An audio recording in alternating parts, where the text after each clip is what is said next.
Good morning. We are playing from lead sheets for the next few months. And today, our song of the day is Eleanor Rigby. So let me run over to our website and post that on jollyrogerukulele.com. And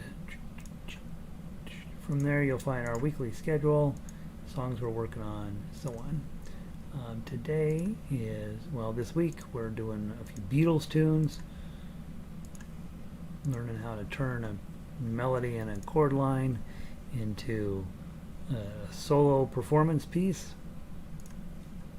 and hopefully making everybody super smart and wise and more musical and all that as we move forward.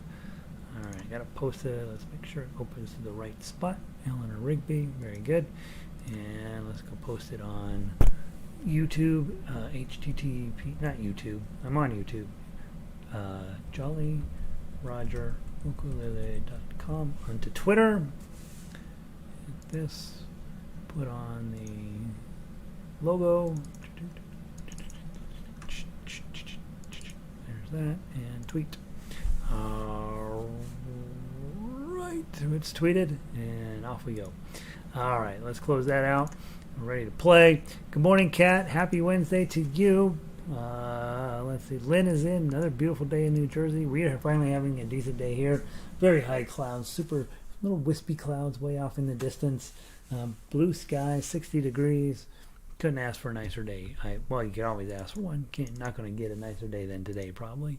Vic, is sunny up in Eugene. That sounds good. Most everybody's reporting pretty decent weather. Sandy was in earlier, reported that the bugs have arrived. Sorry about that, Sandy. Linda's in. Sunshine is out, and the Coloradans are going to be okay because the sun is out. Hey, Diane, good afternoon to you. Jack and Barbara in from sunny Glenview, Illinois. Good to see you guys.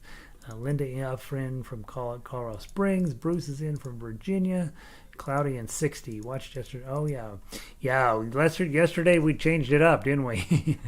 And really, we're going to proceed with that in mind. We're going to be putting in together lots of tunes that I may or may not have worked on in the past, and seeing how they lay out on the ukulele. Should be a lot of fun, I hope. So if you miss a day, that's what the archives are for. You go in and listen in. We're going to be you guys are going to be creating a lot of your own music from here out, and that's probably that next step, right, for lots of you. Michelle found my way back. Yep, good to see you, Michelle. Rita is here, also in from Illinois, sunny and 55. You'll take it up there, right? Sounds good. Ronnie's in from New Mexico, sunny and 65. I always feel like Ronnie is point shaving. It should be 95 down there. It's not quite though. We were over in Albuquerque over the weekend, just beautiful. For Albuquerque. Albuquerque is really beautiful when it's beautiful. It's unfortunately too often it's 95 and dry. Carol's in from the mountains of Colorado, sunny and warm up there as well. Elizabeth in from northern Colorado. The squirrels are out and tearing up her bird feeders probably. Nancy in from Florida, sunny and 88. Finally, some decent weather, right, Nancy? Clay in from Northern California. Marianne, good to see you. Spending time in Colorado for a couple months. Happy to be, except for the snow yesterday. Listen to yesterday's archive. Excited for the new format. Yeah, we have some new things going. We'll chat about that really quickly here in just a minute. And Marianne, except for yesterday's snow was a dusting. Come on. You're in Colorado. Red has made it in. Hey, Red, your YouTube bell isn't working, and you know how I love a good sound. My bell isn't working? What the heck? They're probably like, that guy, we're not going to let anybody know he's online. Sorry, my bell isn't working. Let's see. Linda in from Vancouver, 55, moving up to 63. Light rain and clouds. Kind of an iffy day up there, right? Jacqueline is in. Jacqueline, are you still down in Texas? Good to see you. All right. How'd things go yesterday? Did you get make any progress on your homework assignment? We're going to play through those real quick and see if I have not written mine out. I was going to get it done last night. You know how it works. You know how time works, right? It doesn't always go that well. So I'd like to play through Blackbird. you play your version. I will make up my version as I go along here, and we'll play it nice and slow, give you a chance to get as much of your arrangement in. If you didn't have a chance to do it yesterday, one, I would go listen in on the archive, and two, what I'd like you to do is, know that you have until Friday, right, to really get it together, and so I'd like to play it on both instruments real quick, give you a general sense of where I'm headed with the arrangement, and then hopefully you as well will come up with your idea of what the arrangement's going to be. And then on Friday, I'll pick up on any good ideas you guys come up with, and of course use my own ideas, and then we will see.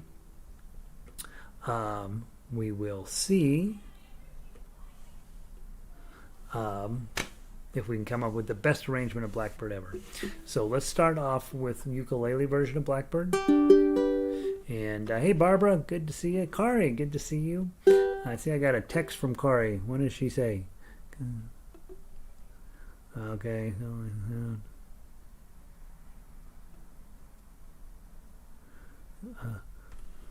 Oh man, Kari, whatever. Yeah, I'm not positive we're going to be able to do those at all. So, and Christine, 55 degrees up in Bozeman. Beautiful day in Bozeman. Blackbird. Grab your chord. See how many of the notes you can think through as you're playing. Hopefully you've already penciled in what you think you want to do. I'm going to play it my way. You play it your way. And let's see if we can come up with an agreement. 1, 2, 3, 4.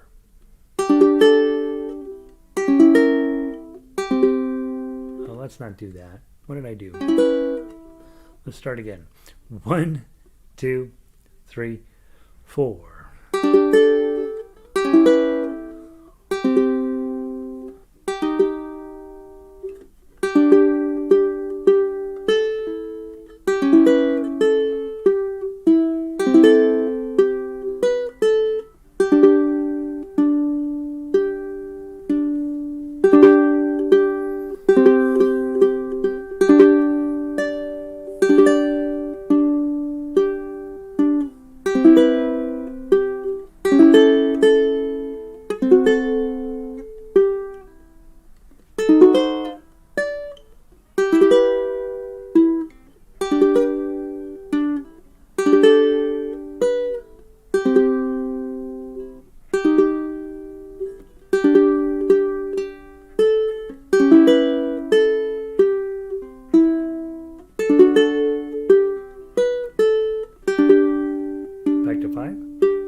Okay, not perfect, pretty close, right? That's about what I would be thinking of with that piece of music.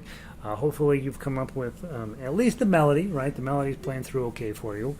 The melody makes sense to me, and hopefully you're able to add in a chord underneath here or there to make it turn into something beautiful and something more complex. Basically what you're thinking about doing is creating your own solo version of Blackbird that you would then, you have, you book a night up at Red Rocks, and rent the theater for $250,000. You sell 5,000 tickets, bring in 500,000, and and that'll cover your Mercedes payment. All right, so now let's try Blackbird on baritone and see what we come up with. Let's see. All right, from the top, Blackbird version. And by the way, when you're on the other instrument, right, your job is to really be bringing something to these chords. It's not uncommon for me just to skip a chord if it looks like it's going to be a problem. I'm pretty consistently skipping that E7 on beat number 2 of measure 1. Not purposefully, I'm just like, I don't really need a full chord there. That's where you as a ukulele player come in and say, yes you do, and knock out that E7. All right, from the top, just as written, 1, 2, 3, 4.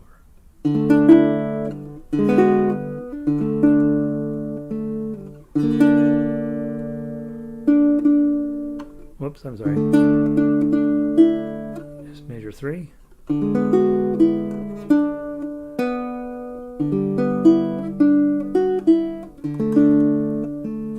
Measure 5.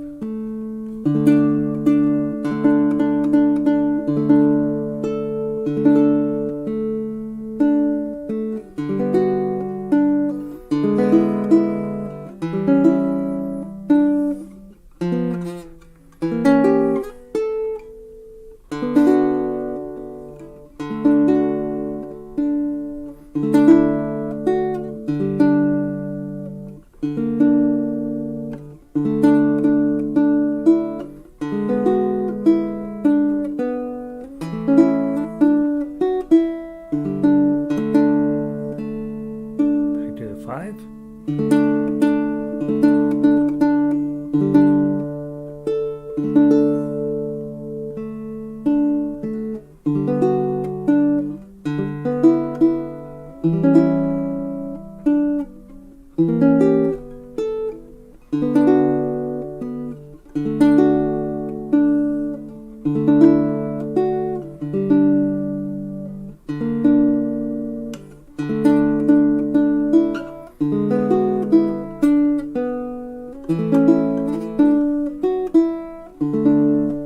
Page 2.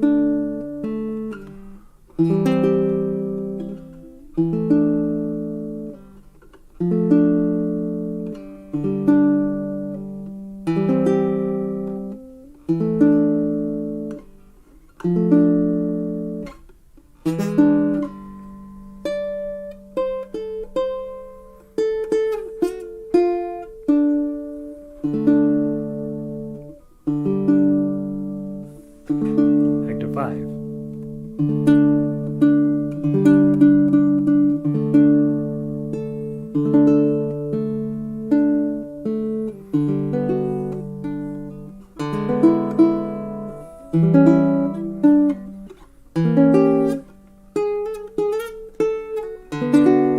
Shoot.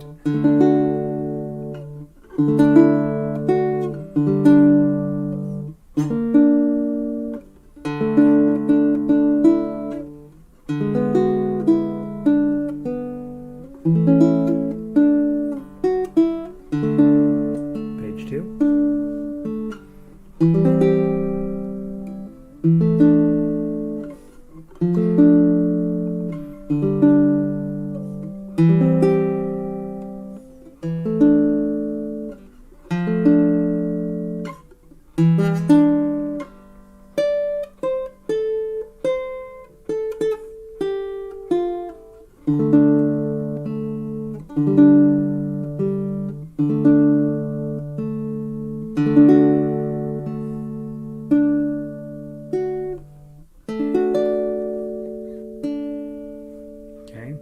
something like that.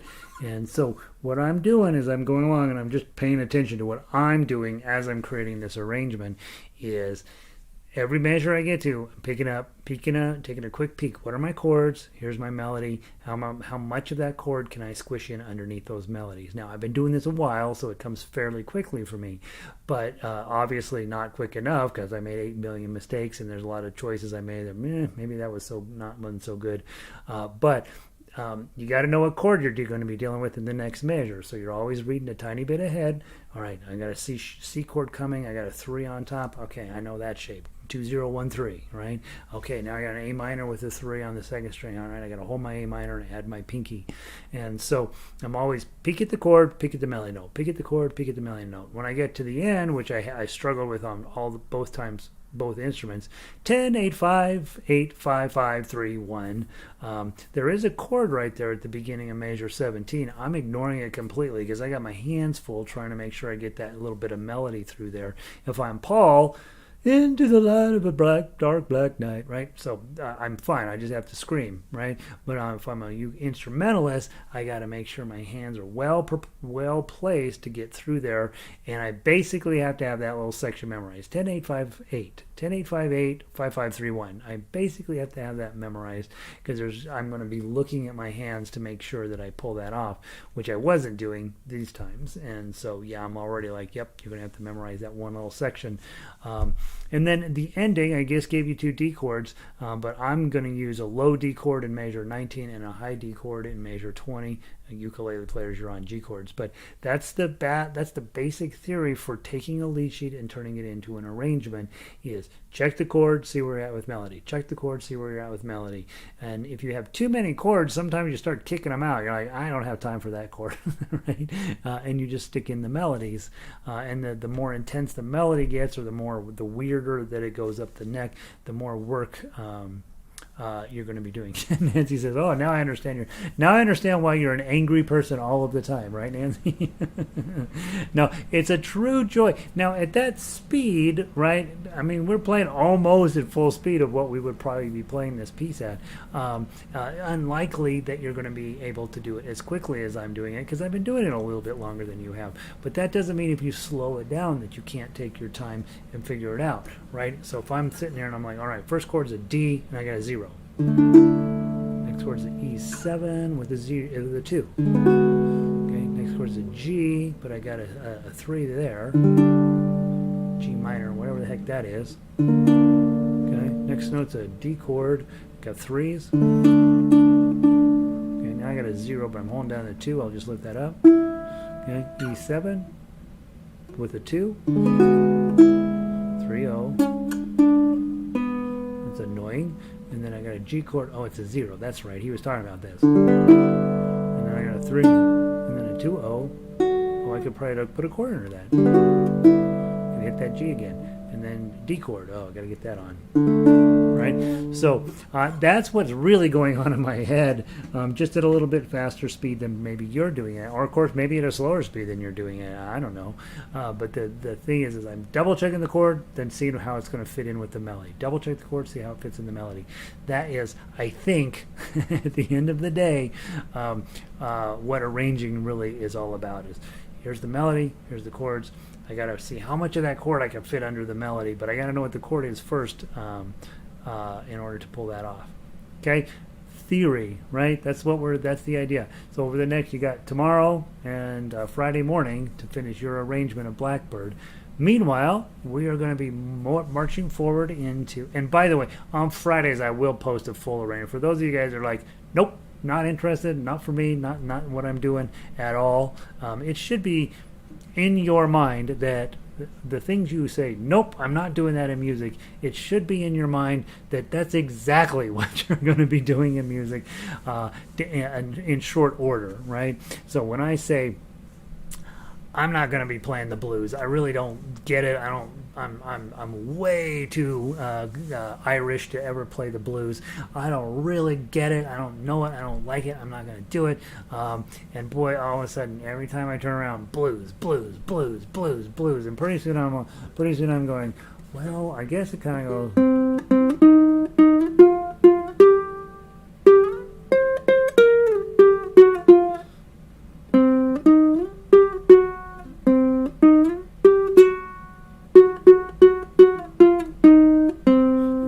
all of a sudden now I'm doing the blues, and I was like, I don't even like the blues. I'm like, well, I kind of like doing that, right?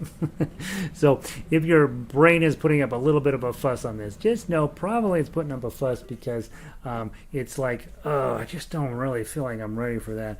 But you are. You wouldn't be here if you weren't ready for this. And again, there may be things that just aren't going to happen for you yet, and that's okay too. And the big thing I would say when you're dealing with this is, how's your chords coming? Can you sing the song just with the chords? Can you go through and play just the melody, make the melody clean? And those are two huge parts of being a musician anyway.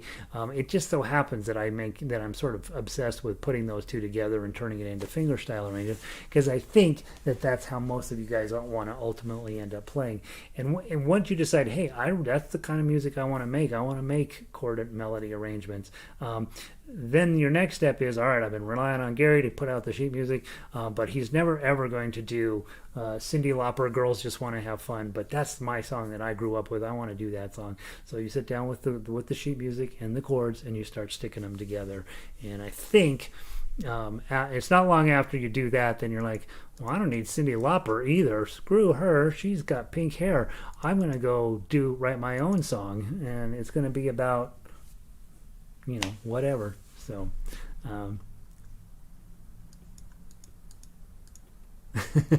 Carol says, hey, this is not unimportant. I love this, but it's different every time. No time to even write it down. I'm just playing it each time. You know what's exciting about that? It's different every time. You're sort of doing variations on Blackbird, right? You're doing variations. At some point, the best variation is going to start to ingrain itself into what you're doing, and you're going to be like, oh yeah, that was the correct way to do it. I'm going to do it that way all the time, right? So you're improvising a little bit, which is a huge deal in music and certainly in jazz. And you're, in addition to improvising, you're also experimenting with all these other ideas and possibilities, and that's called playing variations. And one of those variations will be the best variation, and that's the one you'd make a quick note about, right? You see me all the time as we're playing along. I reach up, grab this pen, make myself a little note, put a pen back, and so there's that. So let's grab Eleanor Rigby. We got plenty of time to cover this. Here's the good news and the bad news. You want to know that? Should I give you the good news first or the bad news first? The good news is it's a 2-chord song. The bad news is, in order to fit this song on the ukulele, it has to be in this crazy key. I spent this morning, I'm like, okay, what can I get done quickly so that I can have something for today's lesson? I'm behind, you might know. And I thought, Eleanor Rigby, it's 2 pages, 2 chords, shouldn't be a major problem. Pull it up, start trying to fit it on the ukulele. It's either way too low or way too high. And in fact, more perplexing than that, it's both, okay? Because 2-chord song, not very much fascinating going on in the arrangement area. It's all going on in their vocals, right? And so the intro was way too high, and then there's a couple places where it just went up to fret 15 and all that, and still it was dropping off the bottom end of the ukulele. So I worked and found that this key here is going to be the best bet for keeping it within an arrangeable range. And even with this, I had to do some messing around with a little bit of octaves. So it turns out this is actually a fairly complex piece to fit onto our instrument, and that's also true of baritone. It fits on baritone a tiny bit better than it does on ukulele. But really, with this type of song, you almost need a guitar to get enough notes to cover the full range of what the band did. But I think you'll be pleasantly surprised that even with the weird key and the a few adjustments to octaves that I had to make, I think you're going to enjoy playing this when I'm putting it together. So I think. Now, some of you are still, I don't like B flat. Okay, I get it. Okay, let it go. And I am going to give you one thing I'm going to help you cheat on one moment. Okay, because I spent a little while and I'm like, I'll just give them this. This is too hard to figure out. So let's run through, play the melody. Okay, and that way you'll see what I have going on here. So from the top, As time allows, please elaborate on the new schedule. Yes, I also want to talk about that a little bit too, Jack. Thanks. Let's play the melody first. 1, 2, 3, 4.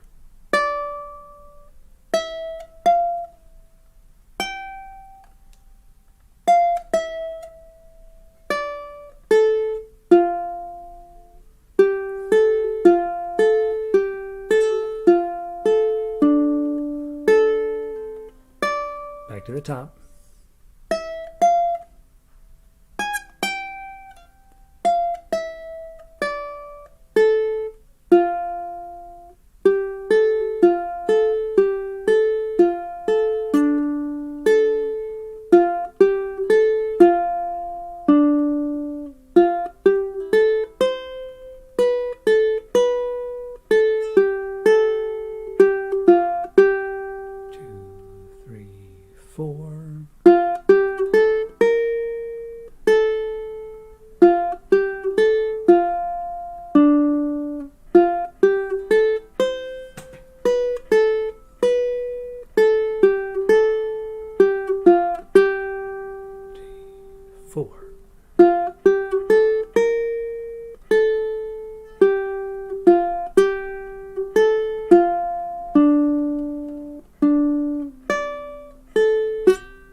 And then it repeats 3 times.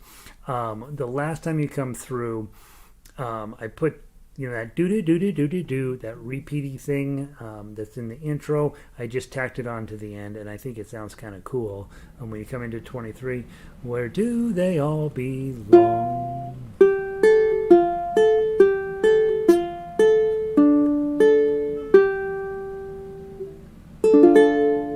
Okay, so that's how you're going to end it.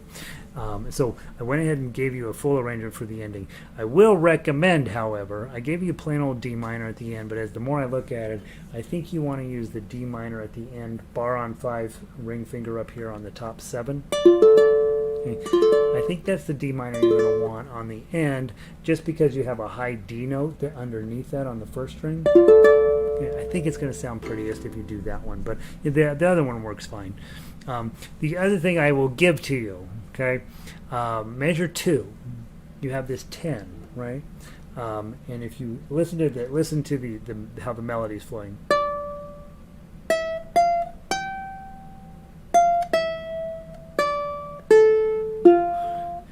That 10 there is a very high moment in the song, and every time I put a 10 in, I'm like, God, I hate 10 so much. I don't really like to go above 8, but I'll do a 10 if I have to.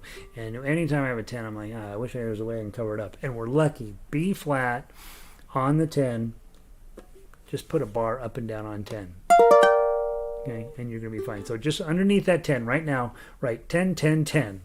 Okay, and then you'll see how much that helps you as you get confident playing it.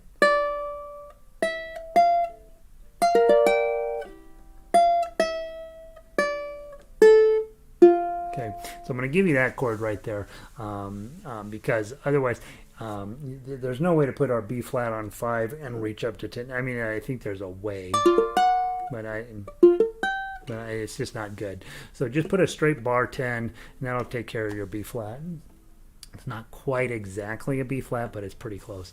And then, because the problem is you have a G note on the top. That 10 is a G note, and you're like, why is that above a B flat? It makes no sense. John. Now, that's what we got. Okay, let's go through and start talking about how you would approach this as you put the piece together. Okay, so your first chord is a B flat, and it shows it down here, but you can't reach up to 5, so you use your upper B flat. That's your bar on 5, F shape in front. Okay, strum that. Now you have 7 and 8, and those are hard to get to, so I just usually leave those unadorned. Use my pinky on those. Or I might even play it with, just pull the bar off and that. Either way, but I'm probably not going to put a chord under 7 and 8, and I'm for sure going to do 10, 10, 10, 10. And then because I've done this bar and all of the notes are lower than that, you just got to abandon the chord and not worry about it. Okay, now you have a new chord. You got a D minor and a 0, and that all works out just Jim Dandy, doesn't it? Okay, then you have this weird little decorative thing, da da da da da da da. And if you think about the song, most of you guys who are Beatles fans or know listen to them a little bit, it's not really particularly adjoined. Dum da da dum dum dum dum dum dum da da da da da da dum. It's kind of on its by itself. It's sort of this weird part of the song that's just doing its own thing. So I'm not even going to worry about that D minor chord in 4, right? So if I come in,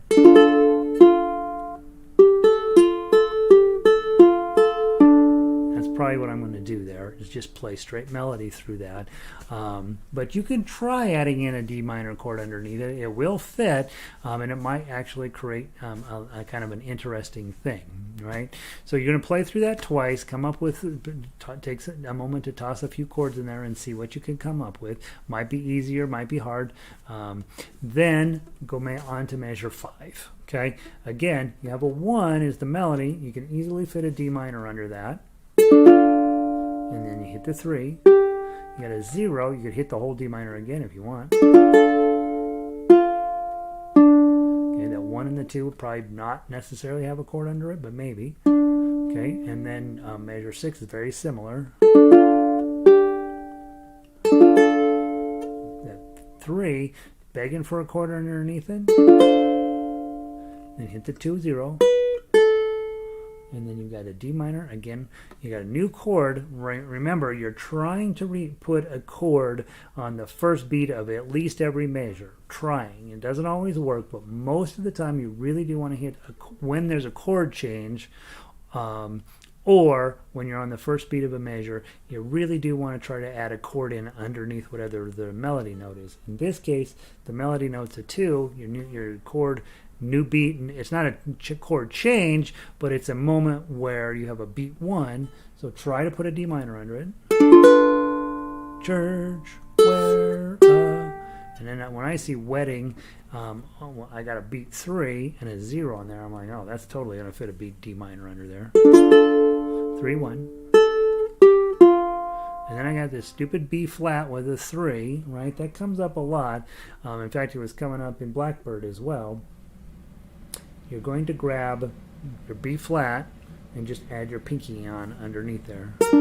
Bend. And again, we talked about yesterday, anytime you have a whole note, you probably want to decorate that measure with just whatever you're holding in your left hand. Don't let it up. And just go bong, bong, bong, or bong, bong, bong, or bong, bong, bong, or bong, bong, bong. Just don't change anything in your left hand, but play something on each quarter note. Otherwise, you're going to come in early at measure 9, and so I do that for you guys all of the time, and I think, I say it's for you, but it's really for me, right? Bong, 2, 3, 4 makes it much easier to count your measure out if you've got a decorative note on every beat in a whole note, underneath a whole note. That way it's not possible for you to come in early because you're busy working and getting through the rest of the measure. Okay? I probably would go, where a wedding has been. Bong, bong, bong. Probably would do that. Sometimes I would do bong. Okay. Measure 9, you're still on the B flat, but now you just take your pinky off and you can play that 1. Lives in you gotta lift up to get the 0. And then a nice B flat. Okay, and this is going to happen a lot in music where you start on the chord and then the melody note changes. Dream. Okay, and what you've got is dream, and you have to think about, should I do dream and just hit the 0 by itself, which is probably what I would do, but you could do dream and hit the chord again, and you'll notice how weird that sound is. That's kind of why we like the Beatles, is they'll put in these wrong notes underneath chords that the chords make perfect sense, and then there's this wrong note there. Maybe it sounds cool. maybe it doesn't, right? You have to decide what your ear will let you do. Okay, measure 10, and the whole idea kind of repeats again. So let's play just a little bit with that D minor on. Hit the 1, hit the 3, hit the 0. Probably put another D minor here. Okay, keep your D minor on. Wiping the. Probably add your pinky on and probably put a strum here. Face that she. And then D minor still. Here's that 2 again. Keeps. And notice on the standard notation, you see that note is a naturalized note. It's supposed to be a B flat, but we're going to play a B there. Okay, we're creating that tension, that weirdness in the sound, because poor Eleanor Rigby is having a crummy life, right? Even though she's working in the church, it's just not, it's pretty lonely, right?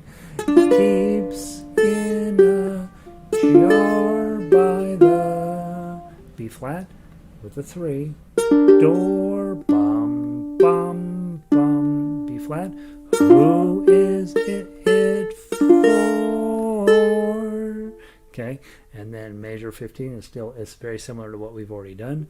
All the lonely, big D minor still, people, where, now you got a B flat chord with a melody note at 5, so you're probably going to jump up and grab your upper B flat. Do they all come? D minor drops in from.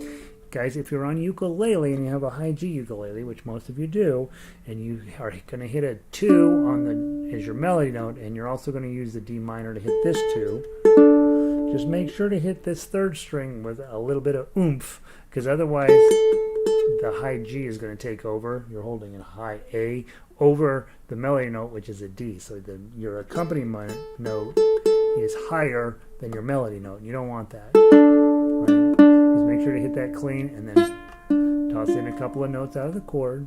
Okay? And then keep going. All the lonely people where. All right, now you got your work cut out. You see the 8 under the B flat. Okay, and we've done this plenty, so hopefully you're like, yep, we've done that before. High B flat shape, that's your F chord, F shape with bar on 5, and then your pinky just drops down there on 8. Okay, this is one of those octave places that I had to deal with in order to get this to fit on ukulele. Do, they, and just lift up your pinky, you've already got the 5 down. They, and then you can hit 0, 3, all come. Where do they all belong? Okay, this song you're going to play the middle part 3 times, 3 verses. First about Eleanor Rigby, then about Father Mackenzie, and then Eleanor Rigby's dead. Okay, delightful little. You guys really, it's a little bit like children's music. There's always these dead animals. Beatles have, let's see, Norwegian Wood. Let's burn her apartment down. Eleanor Rigby, she's a lovely lady who cleans the church, and now she's dead. I don't know. It seems like they kind of were pushing an idea on you. Then. When you come around to the ending is basically already written, probably the way I would do it. And again, just put your high D minor on at the end. So so that's your thought process. Okay. Now I'm going to grab the baritone and I'm going to play through it as if. I want to do it on baritone a little bit so that the baritone players get a fair shot here. But more importantly, so that you kind of just listen, look at your sheet music and listen to what's going on. Whether you play along or not isn't important. What's important is you're kind of hearing where I'm adding in extra notes, and then and you're thinking, I could do that too. Okay, baritone, it's an F going to an A minor. Okay, and the thing that's crazy, if you just sing this, it doesn't seem like much. Eleanor Rigby picks up the rice in a church where the wedding has been. Lives in a dream, waits at the window. Right? There's just not a lot of music there, but when you turn it into an instrumental piece, you're like, oh, this is super cool. Okay, so very quickly, we'll play through it just one time, give you a general sense of how I might attack this. So I'm starting with my high Ukuleles, that looks like a B flat. Baritones, that's your F chord up here. Go.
Second inning.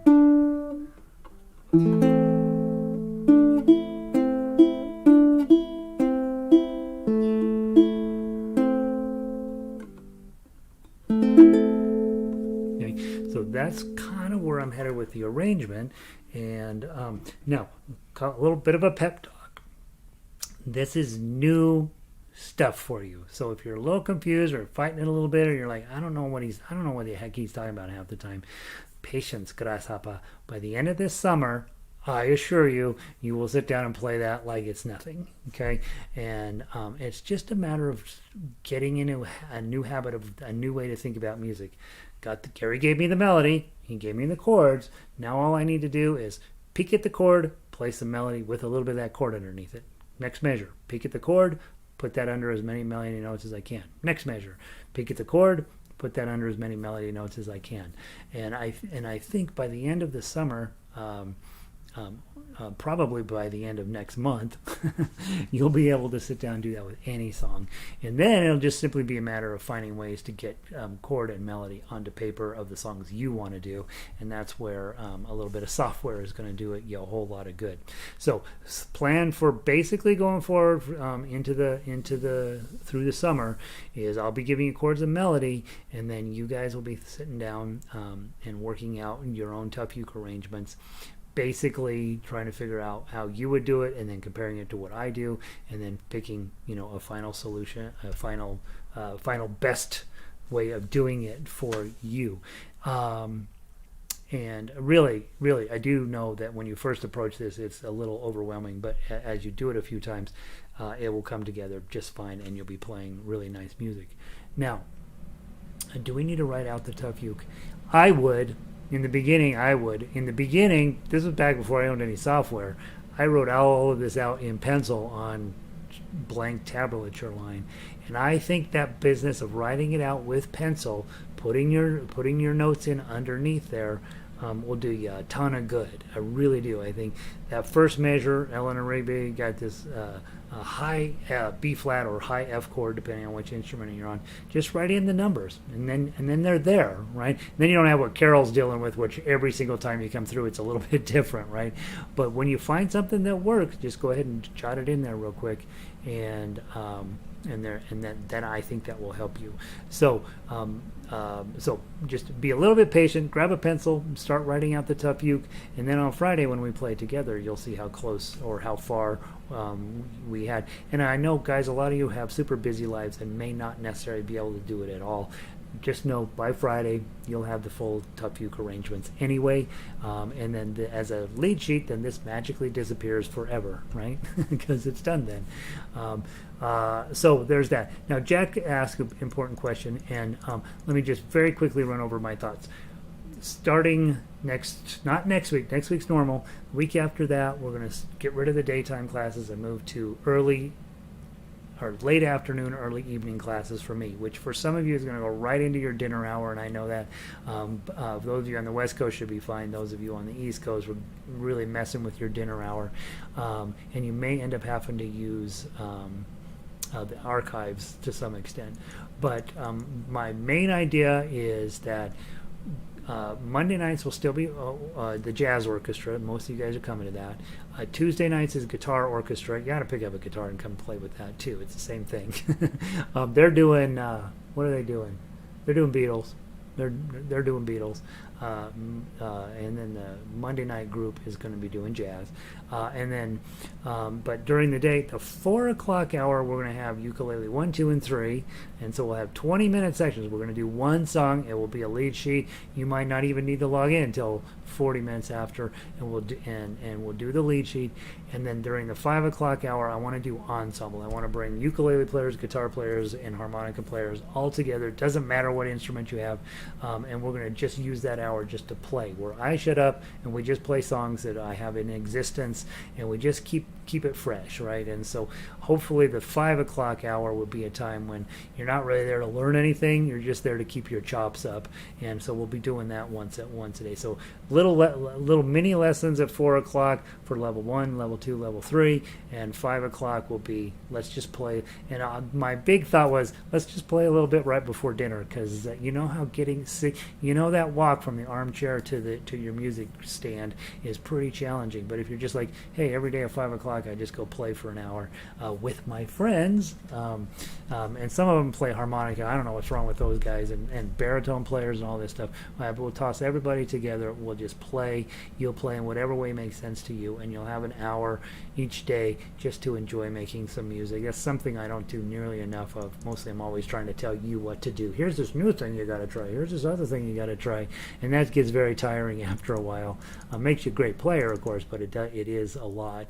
And so sometimes just sitting down with your instrument and playing some music. Maybe some of it will be a little too hard for you, some of it will be a little too easy for you, but just enjoying being a musician. I think we don't do that nearly enough. So that's the plan. Let's see. Elizabeth says, when are you doing the bar chord class with Pages? That's very helpful for this. Sometime this summer we'll do the bar chord class. Yeah. Learned a lot. I'm really enjoying learning how to do this. Yeah, guys, Kat's note, I'm enjoying learning how to do this. I want all of you to be able to do this. I really do. I really, really do, because it will allow us to get a whole lot more music done, and music that you care about. I'm always giving you songs and saying, here, this is a good song, you should do this one. But that's not really what I want you to do. I want you to be able to create your own stuff. Ronnie, another fun lesson, thanks. Oh, good. Yeah. Oh, yeah, boy, hit the thumbs up. Come on, seriously. Christine, what was your final choice on software? So for software, those of you guys who want to get started a little bit early and start messing around with, the software that I will teach you is not the software I use. The software I use, I don't recommend it. It is the learning curve. It's a 5-year learning curve, and when you're all done, all you know is that it's got a whole lot of bugs that just drive you bananas. So the software I use, I don't recommend that you use. It is professional level software. I can make this music look really beautiful, right? Every piece of music you've had since the beginning of the pandemic has been gorgeous, right? Just like you bought it in a book. But it's too hard to use. So I will be teaching you on MuseScore. It's one word, MuseScore, and you just go to musescore.com to get it. It's definitely not professional level software at all, but it is free, and it is public. What do they call it? Where anybody can contribute to it. Open source, and so you can. It just continually gets better because the community keeps updating and stuff. And there's no question it's the best piece of free software for songwriting out there, and it works for ukulele. It works for what we're doing. Maybe not as good as mine, but pretty darn good. And plus there's a huge community of users who use it and lots of help for you. So if you want to get started early, you can go download MuseScore. But I'm not going to deal with that until we get officially into summer and give you I'll be giving you the melody lines and chords no matter what. But a few of you are going to be ready to start typing in your own. Also, I hear different ways of doing the uke in the baritone versions. I hear different tones, different tone colors. Yeah, absolutely. The main thing between baritone and ukulele, remember on ukulele you have that high fourth string. It gives you a lot of cool choices that you don't typically get. On the other hand, baritone has that low top string, which gives you the opportunity to play a lot deeper textures. And so, but the two instruments do sound quite different. You play them exactly the same way, but what you get from one isn't necessarily the same thing you're going to get from the other. So those of you who decided, you know what, I want to play all of the ways, it's not a bad idea to own one of each. You don't have to buy an expensive baritone. They all sound the same. But you do have the opportunity. What is the difference between a D minor that has a high string here versus a D minor that has a low string here? Low G players, you have a low string here. Your textures and your overall the feeling that you get out of your instrument's a little different than a high G ukulele, for good and for bad reasons, right? So there's that. Michelle says, wow, this gives me a great new understanding of how all this works. Yay! That's what we want, right? It'll take you a little while. By the end of the summer, you guys will be writing your own arrangements. You'll be like, I don't need to listen to him anymore. The nice part about this, this sheet music you get with the chords and lyrics, you will not. Every time I get these all the time from people, hey, I'm working on this song and I don't know what to do with that because there's nothing you can do with this. And even in my computer, every once in a while, I'll find one of those old sheets that I have, just gets deleted now. I don't have any use for that type of play anymore. And you will get there as well. It's not that that's not an important way to play, but that's what we get you started on, right? What is it? I've been working on the railroad. It's a very fun way to play, but there's a lot more advanced stuff that you guys are already very familiar with, and now you'll be creating it yourself. Okay, Ronnie, sounds good. Okay, Carol, ensemble will be hilarious, I think. Just going to be an hour to play, right? Will we still have access to the recording if we have questions while we practice? Yes. So the MP3s you'll always have access to those, and those will change, of course, as I finish up my arrangement. They'll get more complex, and then, of course, anything I do on YouTube is magically recorded, and I'll just keep it posted up there. So the big thing I think with going forward is you're probably, because we're going to be doing a lot of modern music, guys, with the lead sheets and with orchestra, and so that stuff is, once it's done for the week, it gets put in the members section. So if you're not a member of JollyRogerUkulele.com, and I know some of you have resisted that for whatever reason, it's probably going to become a little bit more important for you to be a member. Not pushing it on you, I get it, right? It costs money and all that stuff, but I think that member section is going to become so incredibly valuable over the next year that it's going to be a no-brainer. You want to be a part of that. And so I know if you have a couple people are like, I don't do PayPal. Well, maybe you should probably think about getting beyond that thought. But I won't push you either way, but I do know the member section is going to be really essential for you to be able to get all of the sheet music you miss and all of that sort of stuff. And just have it in one space so you don't have to carry it around. You can just go get what you need and leave the rest hanging out over there. Let's see, Linda says, this new thing sounds great. The lead sheet learning is really helping. It should be a pretty heavy lift right off the bat here with lead sheets, and then pretty soon you'll be like, yep, I got it, no problem. Bruce says, thanks, Gary, fun. I really like this challenge. Good. Which time will you do the work? It'll be in the 4 o'clock hour. Yes, Rita, 4 o'clock hour. You've got it correct. And again, I will get an email to you guys with a little bit more detail on there. I'm still just fussing around in my head to make sure it's going to work for me, and hopefully. And I want it to be mostly what we've been doing all along, just in a little bit contracted.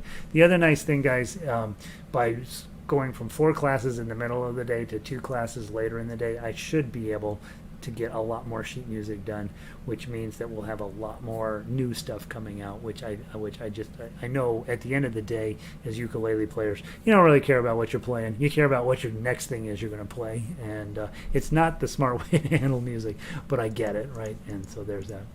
Is ensemble with everybody only once a week? No, ensemble will be every day, Linda. Every day. Yeah, every day at 5 my time.